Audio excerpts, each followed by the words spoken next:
Olá, Rangers! Hoje vamos falar dela, o terror do aluno de parasitologia e do sertanejo amazonense.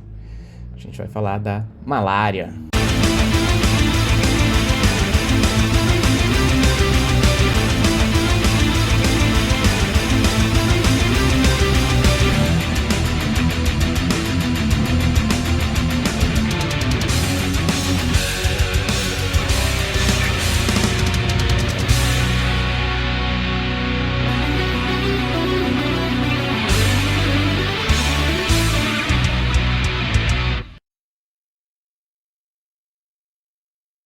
Então hoje a gente vai falar da malária, ela que é a principal doença causada por protozoário no mundo, é o protozoário que mais mata no mundo. Só em 2019 nós tivemos 409 mil mortes por malária. Para você ter uma ideia do que isso significa, a gente perde uma criança para malária a cada 2 minutos, em média, né? Então, em uma hora a gente tem aí 30 crianças morrendo de malária no mundo, em pleno 2022.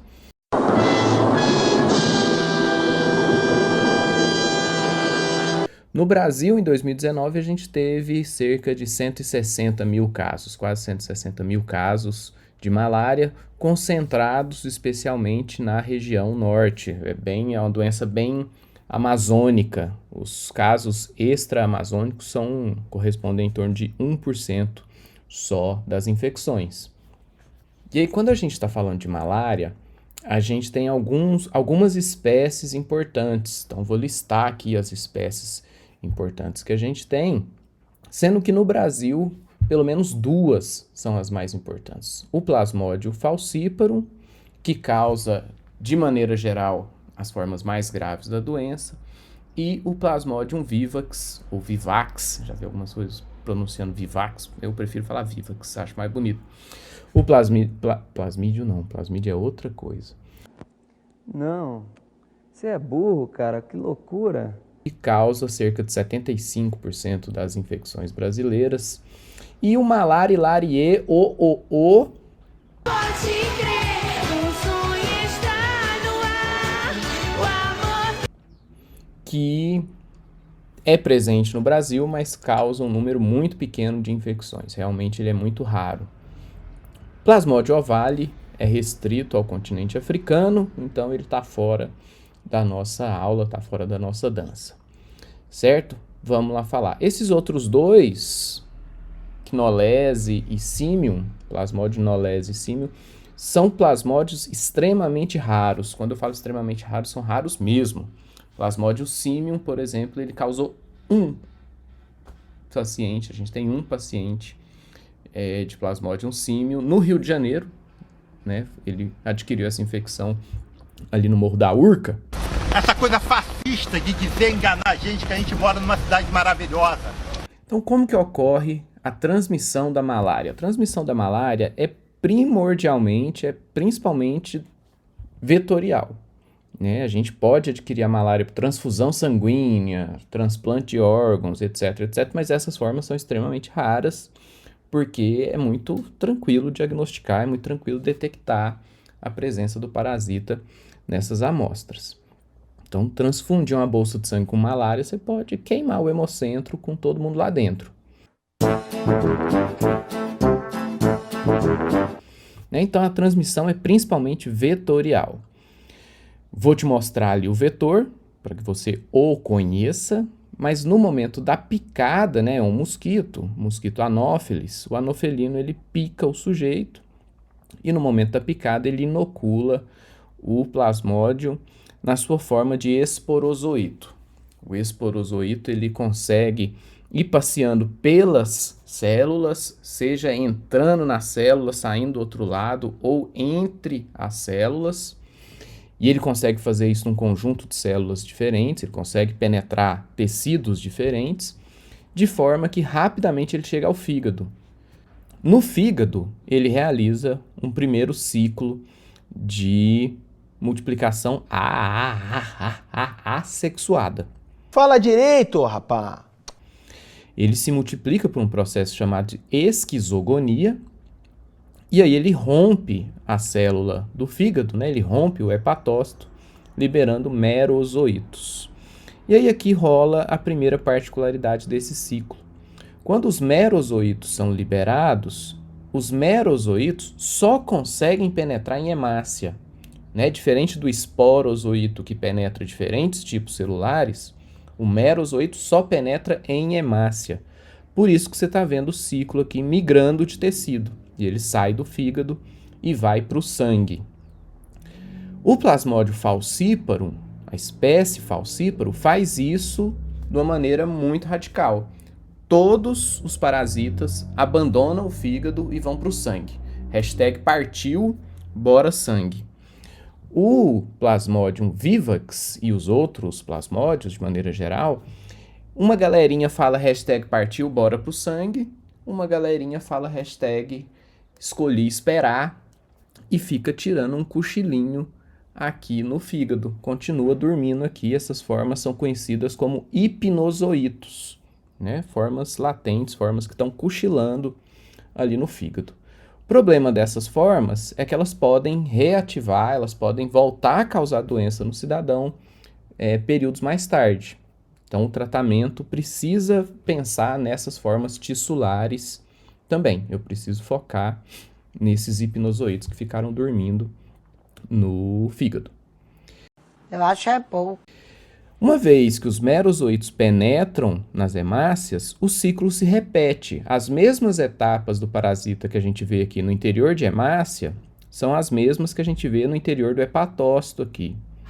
A única diferença é que nas hemácias o ciclo se fecha, porque os merozoítos liberados aqui vão penetrar em nova hemácia e vão repetir esse ciclo de reprodução assexuada. Certo? A primeira forma intracelular, uma vez que os merozoítos penetraram na célula, essa primeira forma intracelular é o chamado trofozoíto, trofo de crescimento, trofia. Quando você faz musculatura, você não quer trofia, hipertrofia? Exatamente. Então, trofozoíto é essa forma unicelular, ele é uma única célulazinha que vai se multiplicar pelo processo de esquizogonia. E aí a gente vê o chamado esquizonte, né, que é o resultado da esquizogonia. O esquizonte, eu vou te mostrar uma fotinha dele ali, mas o esquizonte é uma estrutura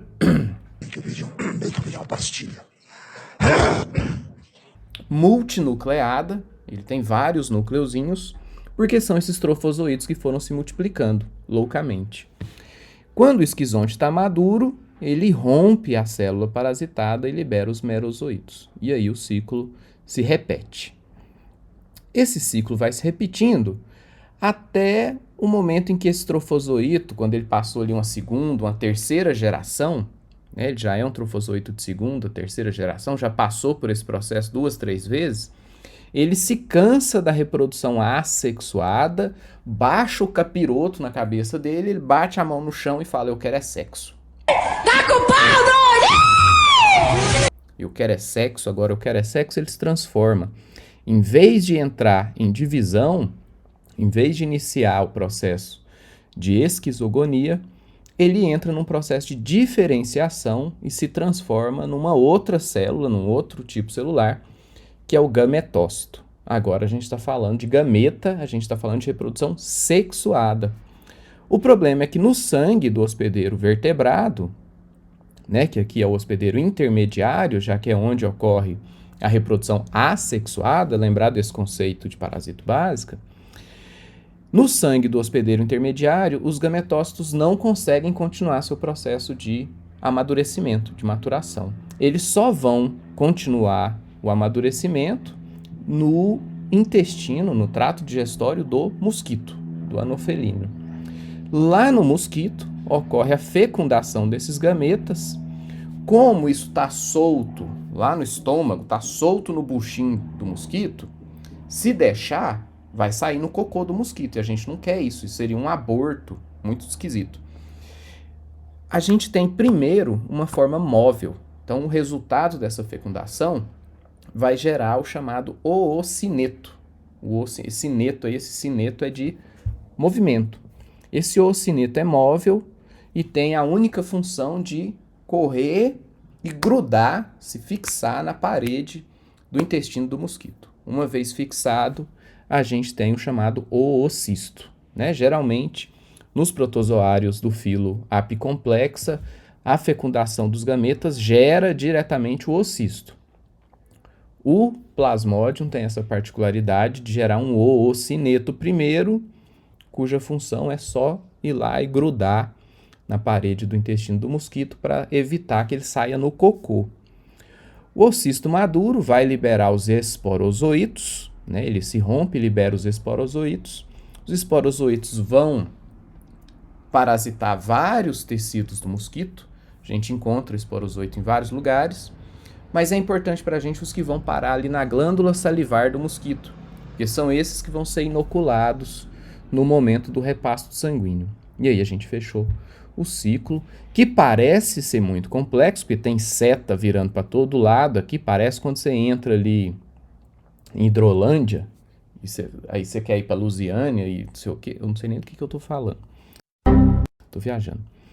Mas tem seta demais, mas basicamente são 2 ciclos repetidos, um acontece no hepatócito, outro no eritrócito, um processo de diferenciação aqui para os gametócitos e o ciclo que ocorre no hospedeiro definitivo, que é o mosquito. Então a morfologia do bicho, como eu te falei, primeiro a gente tem os trofozoitos, vou focar aqui nas formas que são encontradas no sangue, porque é essas formas que servem de diagnóstico. A gente tem os trofozoitos que geralmente você enxerga só esse pontinho aqui, que é o núcleozinho dele, né? A cromatina do núcleo do trofozoito. Mas se você tiver os olhos da fé, os olhos de Tandera, você consegue visualizar também o citoplasma dele aqui, que geralmente tem essa forma de foice, geralmente é um catarrinho, né? Uma meia luazinha formando esse citoplasma, a coloração é bem fraquinha. No caso do Plasmodium falciparum, às vezes a gente encontra, como é o caso desse daqui, ou desse daqui, a gente encontra trofozoitos com dupla cromatina, ele tem 2 pontinhos. Esse trofozoito com dupla cromatina, ele é característico de Plasmodium falciparum.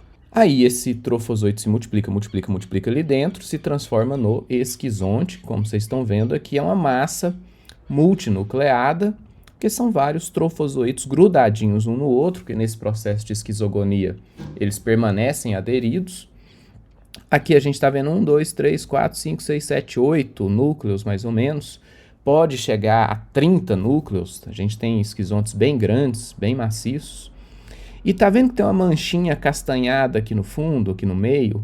Essa manchinha castanhada, isso é cocô de Plasmodium. Isso é a chamada hemozoína, que faz parte do processo metabólico do Plasmodium, conforme ele vai se alimentando da hemoglobina das hemácias.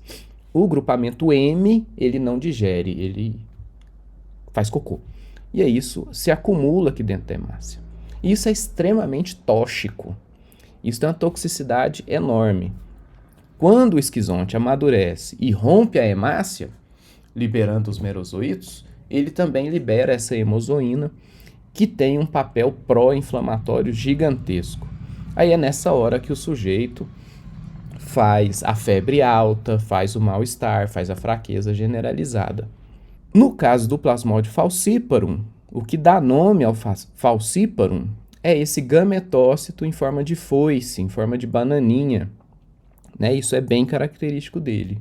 Os outros plasmódios, especialmente o vivax, ele faz um gametócito ovalado, é diferente, certo? Então, a estrutura mais fácil de identificar e diferenciar os plasmódiums é o gametócito, mas é possível diferenciar pelo trofozoito, é possível diferenciar pelo esquizonte. No caso do falciparum, os esquizontes costumam ser assim, menos numerosos os núcleos, eles costumam ser menores e mais raros no sangue periférico, é mais difícil de encontrar, enquanto que o vivax, eles costumam ser mais numerosos, os núcleozinhos ali dentro, e mais frequentes no sangue periférico. Mas a estrutura mais gritante é justamente o gametócito. O vetor é o mosquito Anopheles, minha foto ficou meio douradinha aqui, mas ele tem aquele mesmo aspecto do Aedes, ele também tem patinhas com manchinha branca, ele tem manchinhas brancas no corpo, as asinhas dele tem manchas características, mas o que é muito característico do Anopheles é essa posição durante o repasto sanguíneo, essa posição de repouso, em que ele para com a bundinha para cima, fazendo o quadradinho de 8, né? E essa posição é que é característica dele. Por isso que ele é chamado de mosquito prego no popular, no meio popular. Certo? Então, fez quadradinho de 8. Faz quadradinho de 8, faz quadradinho de 8. É o anofelíneo. Você não vai tentar identificar por mancha na patinha, né? Os biólogos entendem bem disso. Pelo padrão de mancha na asa, por exemplo, eles conseguem identificar anófeles. Essa não é a nossa seara aqui, não é por aí que a gente vai.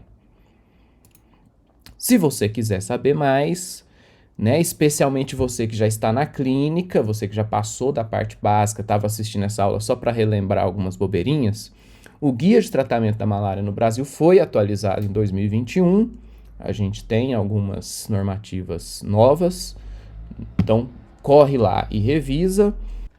Então, se você gostou dessa aula, chegou até aqui e ainda não se desesperou, dá um like, que eu sei que você ainda não clicou no like. Se você ainda não se inscreveu, se inscreva nesse canal para você não perder nenhum lançamento. Se a base é sólida, meu querido, quem manda no resto é você. Não era assim a frase, não, mas tá bom, né? Se a base é sólida, quem define o topo é você. Paz e pix a todos.